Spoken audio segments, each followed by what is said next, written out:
Kwa majina mimi naitwa Maria Angela Gaitani Mbeyunge. Ni mkulima ambaye nilikuwa kwenye kikundi cha Ushindi Group. Ushindi Group tulikuwa kwenye shirika la Lekoda. Lekoda walitufundisha kulima kilimo cha ekolojia, kilimo hai, ambacho hatutumii mbolea za viwandani. Tunatumia mbolea za asili kama vile mbolea ya kuku, tunatumia mbolea ya ng'ombe, tunatumia mbolea ya mbuzi. Pia vile vile tunatengeneza mboji kupitia mabaki ya vitu tunavyovizalisha sisi wenyewe. Mafanikio ndio yapata kupitia mafunzo ya Lekoda.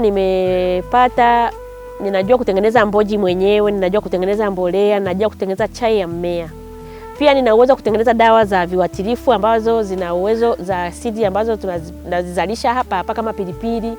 Nina uwezo kutengeneza dawa ya kuua wadudu shambani ambayo inakuwa ni dawa ambayo ni salama. Pia vile vile kupitia hiyo mradi wa mboga nimeweza kununua mashine ya kutotolesha vifaranga. Kupitia wale kuku nimeweza kupata faida, nimelea kuku, napata mbolea. Pia vile vile nimeweza kuuza wale kuku nikapeleka watoto shule, nimevuta bomba lile pale. Wito wangu kwa jamii na washauri wakulima wenzangu waitunze ardhi, maana utakapokuwa unatumia mbolea vitu vya asili, kwanza chakula unachokitumia kinakuwa salama, kinakuwa bora.